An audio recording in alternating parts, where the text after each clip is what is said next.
Hello, I'm David Koch and welcome to this NEC series where we talk to business leaders about leadership in a time of crisis. And joining me today, great delight to welcome Paul Brasher, President of the Essendon Football Club and a big NEC fan as well. Good to see you, welcome. Good to see you. I think the first time I saw you was in England. Yes. Back in the 80s when we were both over there on exchange with small children. Yep. Our kids went to school together. They did.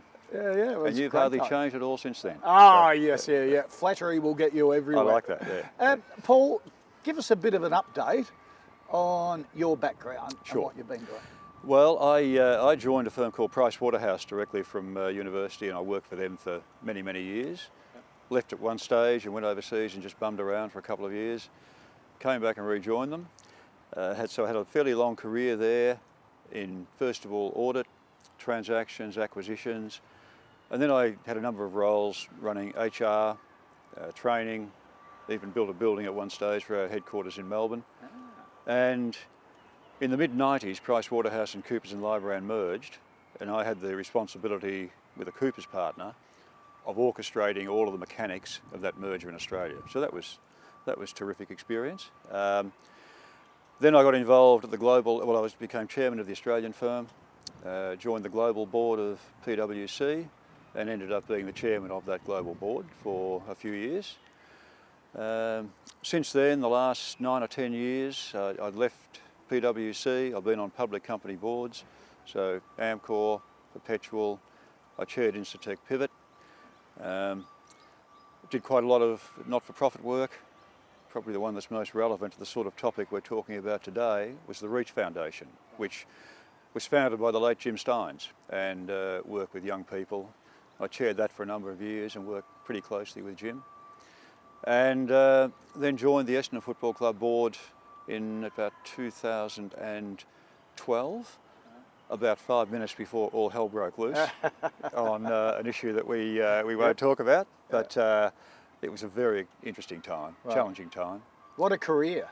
Yeah, I was incredibly lucky, you know, it's just, that old movie Being There, it's just sort of, I was in the right place, took some opportunities and they were all pretty good fun. Well, we're both old buggers, we're both presidents of AFL clubs and we both started as auditors. You started as an auditor as well. Finance nerds rule. I knew there was something about We're not you. that boring, are we? Well, speak for yourself. Well, you've seen a lot through your business career and been involved in a lot of corporate transformations. How do you see this period that corporate Australia is going through? Yeah. Well, I think that COVID has actually accentuated something that was already happening. So, you think about this year and all the problems that we've had. It's been a shocking year, obviously. People elsewhere in the world have suffered a lot worse than we have. A lot of people in Australia have suffered worse than I have or even the footy club has. But it's been challenging for everybody. But I think what it's done, you've got this confluence of a trend that was already happening towards things like flexible hours, flexible working arrangements, increased use of technology, combined with the necessity of dealing with a year in which all those things just had to happen. How flexible you were, how confident you were, your mindset. Is it a threat or is it an opportunity? Yep. So important for business leaders to set that mindset right from the very start. Yeah, absolutely. And that threat versus opportunity equation is really, really significant because I think the companies that come out of this best are going to do really well. Right. And others, either through circumstance or their own doing, are going to struggle to really get the pace back up again to where they might have been before. Any common themes that you see in leaders who are succeeding through a time of crisis? Well, I think the first thing is having a vision and sticking to it, of understanding exactly what you're trying to achieve, because whatever happens, there's going to be change, there'll be evolution, but if your basic principles, if your basic vision are really clear, at least you've got a guiding star to head towards. So I think that's really important. I think leaders have got greater challenges at doing the things that all of us have known leaders had to do, like being, motivating people, stimulating, encouraging, etc., because they haven't got the same ability to access them. to walk the floors, to, sort of sniff the smoke coming under the door when something's not right. So I think the second thing is the challenge for the leaders to find some way of compensating. And whether that's one-on-one phone calls with a lot of executives, whether it's now being able to get out there and actually talk to people, I think that's going to become incredibly important. I think there's going to be there's clearly a great need for flexibility of planning. That, you take the code that you and I are involved in, it could go from a season where there are no crowds at all, or in fact no games at all, right through to having full crowds. Now, neither one will happen, but how do you plan an environment where the gap between those two things is probably, well, you know as well as maybe $10 million, $12 million to your bottom line. Oh yeah. So, like our revenue dropped $18 million. Correct. And AFL clubs are not big businesses, are they? They're sort of small to medium-sized businesses. Yeah. That's a huge hit to your bottom line, isn't absolutely right. And it's So do you constantly have to stress test your business? Do good leaders go, right, we need to plan for all options. Yep. Let's write down a blueprint for how to handle different scenarios. Yep. So it takes the emotion out of it if we get there. Yes. Yeah. I think that's a really good way of approaching it, because there are certain scenarios you can imagine. So in the one we were just talking about, you're going to have 50% crowds or 100%. You can plan for both of those and you're going to be ready irrespective. I think the harder thing is planning for the almost unforeseeable. So, in my previous career, a few years back, everything was going swimmingly. We had all sorts of different groups within the firm who operated well. Then all of a sudden, we had an Enron event where the world blew up. People started talking about independence of audit, this, that, and the other thing. Regulators step in. The pendulum, as it always does, swung miles away in terms of regulation to the other end. How do you deal with that? Because you couldn't have necessarily foreseen that coming. Yeah. So I think it's scenario planning for the ones you can think about. I think it's trying to imagine the ones that you don't want to think about and probably think are unlikely. And then it's having the flexibility when the ones you just haven't thought about at all suddenly jump up and bite you. Yep. And I think the good leaders have to juggle all three of those sorts of things. And that takes a lot of confidence in yourself it does. and your own ability, does that? Which is probably the hard thing. Yeah, it does. It does. And I think the extra challenge that it adds is that it will often require change that people don't necessarily think is necessary. Yep. So, I think with leadership and change, that one of the things, I actually think a lot of the change that you make and should be making will be happening when times are good, when you're actually doing well. Because that's when you've got the ability to do it and you're hopefully ready for the next storm. But it's pretty hard to convince people who are doing well and are comfortable that there's a burning platform when there really isn't. Yep. But there's a need to actually get on. I always think about Kevin Sheedy when he was coaching Essendon, and he had this theory that if they won a premiership in a particular year, there would be about a third of the team who would not be playing in the following year's premiership if they got there.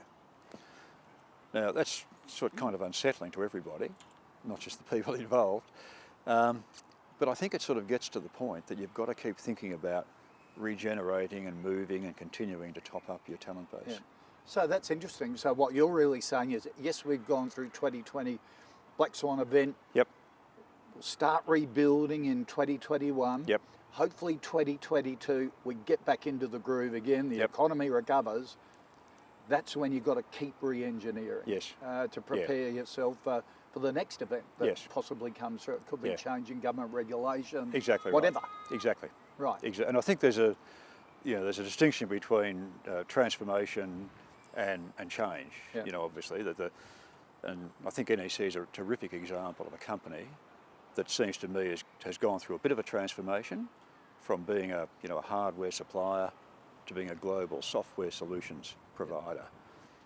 That's really interesting. So what's the next stage of that going to be, and when do you start to really move into it? Yep. How important is surrounding yourself, whether it be executives, whether it be mentors, whether it be business coaches, of surrounding yourself almost with a team that you can personally, as a leader, rely on Yep. to help you think through those decisions Yeah. and that transformation process. Yeah. Look, I think it's really critical. It's just not just because it's sort of obvious you want good people around you, but I think you want to think about the people who you'll want to have around you in a crisis.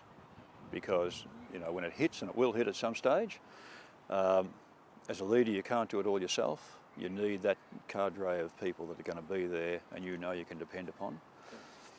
And I've seen it in companies I've been involved in where there'll be an executive team that is okay, but if you said to the CEO, are they going to make you a better CEO? He or she might say, oh, well, look, they do a pretty good job, it's okay, things are fine. But I think that question's got to be, will the people around me make me a better CEO? Whether it's my executive team, external mentors, whatever it might be. Have you taken those incredible learnings of such a prestigious career to an AFL club? And are there differences? There are differences, but I think there are probably more similarities than differences. And you touched on it before, that a footy club, it might only be a $60 million business, but it's got every individual aspect that a business, many, many times the size has to deal with. Yep. Whether it be, the brand management, getting and developing people, customer relationships, culture, all of those sorts of things, they're the same problems. They're a different size. They're magnified many times because, I think we have more sports journalists in Australia, more football journalists, than the rest of the press corps added up. Yeah, You think about that. And probably more passionate customers You certainly have than that. any business can ever have. Yeah. That would kill Yeah. for customers as passionate as our members. Yeah. But if you get offside with them, Yep. or you don't do the right thing, Yep. that passion can turn against you pretty quickly. as well. Absolutely. And of course, the thing that we haven't even touched on yet is the impact of social media Yes. on that. So you're in a football club. If you happen to read social media every day of the week, you'd probably think that the world was about to end. Yep. Because most of what you see Yep. is particularly critical.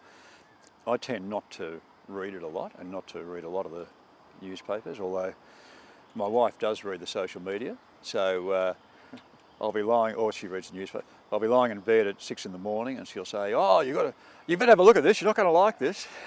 And I'll say, "You're right. I don't like it, and I don't want to know about it." But it does have a massive impact upon trying to run a business that many corporates don't have to deal with. Right. If I'm the chairman of Incitec Pivot, if we have a real problem, it may be in the press for 2 or 3 days. Footy club, it's non-stop. Yeah. It's non-stop. Okay. So let me ask you on that theme. Yeah. What from your corporate background did you bring to Essendon Yeah. that was significant? I think it was probably just having had to deal with all of those sorts of areas that we talked about. I worked in companies that had brands and big brands, and so I sort of understood the significance of that, the importance of preserving that brand on the basis that if you do nothing else as a CEO, you should be protecting and growing that brand. And that's the guiding line. So I brought that. The businesses I've been in have all been people businesses. They've all had a lot of contact with both stakeholders externally and with people inside. I think that's been significant. I think trying to understand how you judge performance is something that I've brought from the corporate world to a footy club, and I'm not sure yet that I've got the answer, because if you're winning games of football, everything's terrific. There's no problems at all. You can do what you like, and it probably wouldn't make much difference. If you're not, it's the opposite. So I think how do you judge performance over and above just winning games of football? How do you test your CEO? How do you all that sort of stuff I've dealt with all my life as a chairman of boards. Yeah, they're probably the main ones. One of the things I had at PwC globally, we had incredibly diverse board.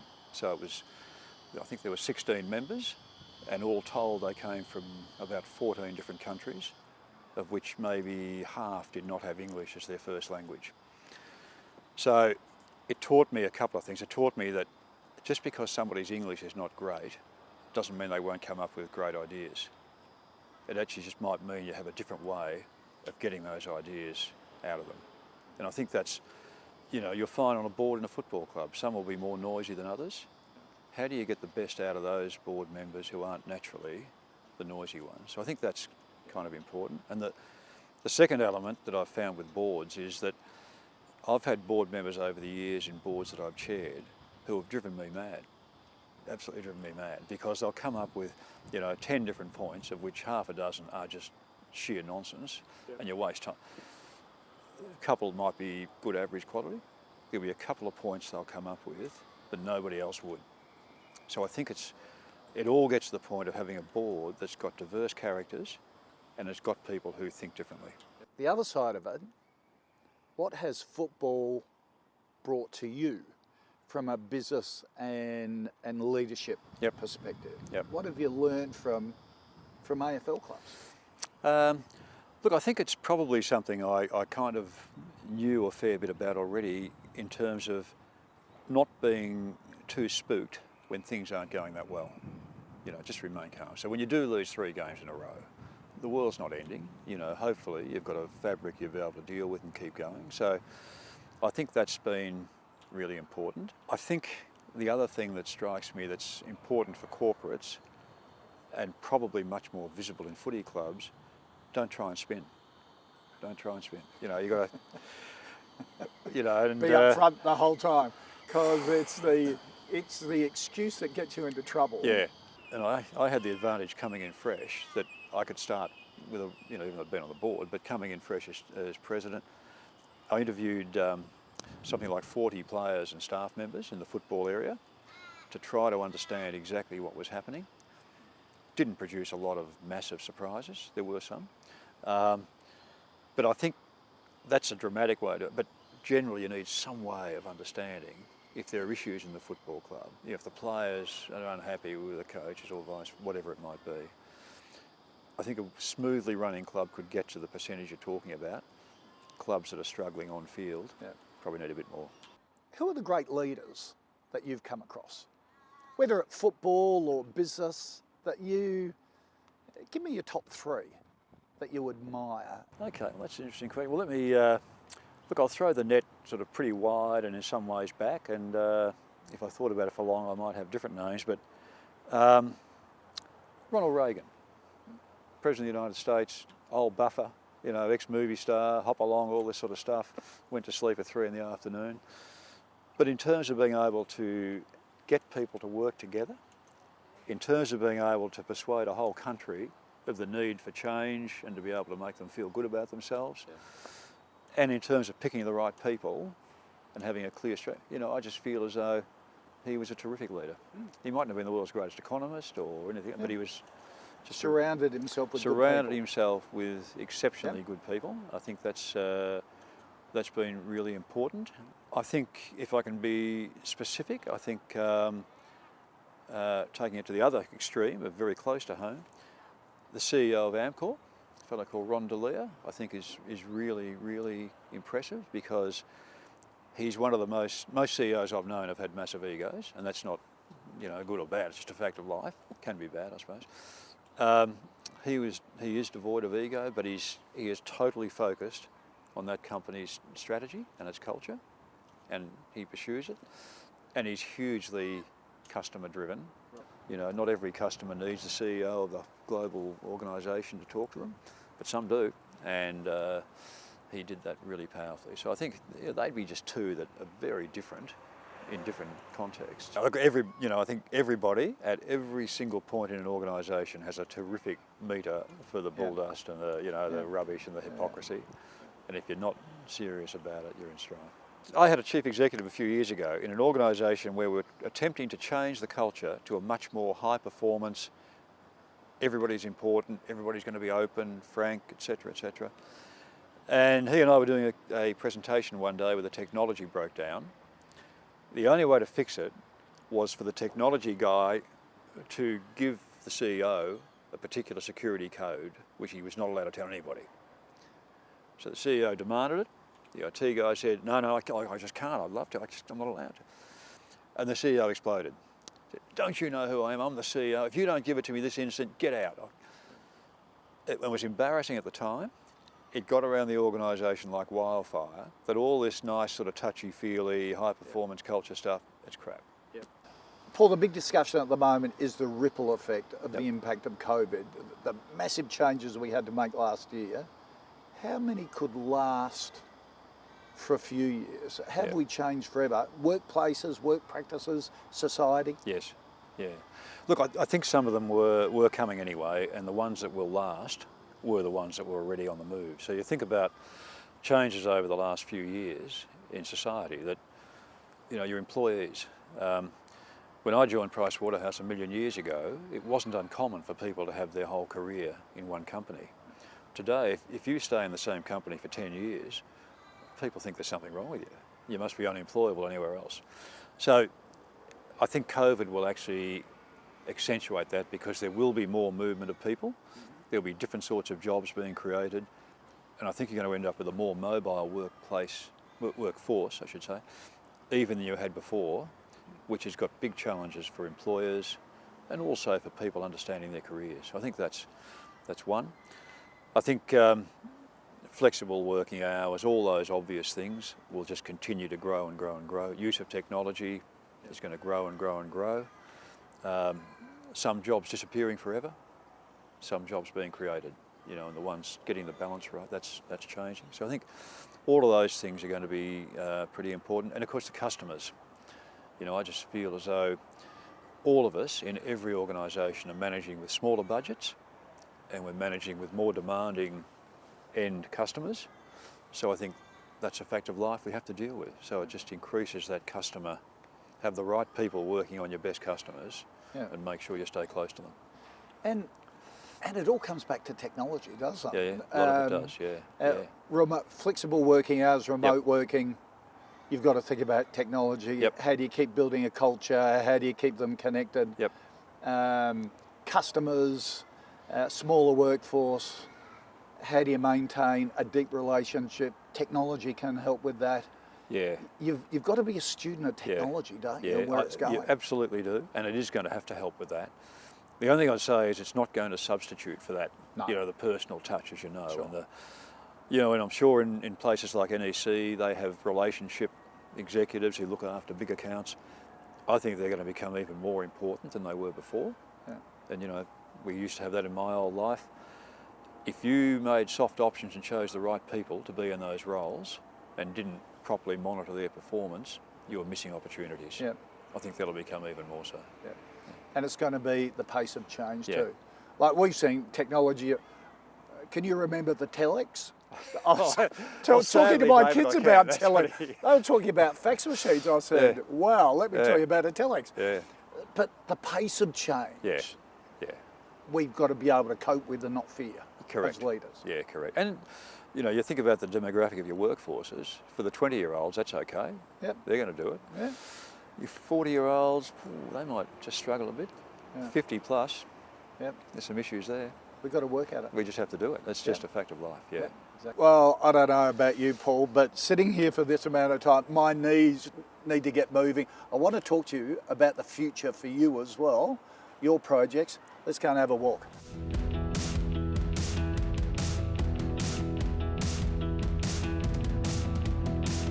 Paul, it's been great catching up. What's the future for you? What are your plans? Well, at a personal level, David, it's spending a very, very large amount of my waking time on Essendon Footy Club matters, obviously, because I think I need to do that. And you're loving it? And I'm loving every minute of it.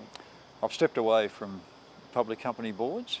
I'm still involved with a couple of not-for-profits, and I'll probably get involved with a couple more around either Indigenous training, education, etc., which I find really interesting. So I'd like to do more on that.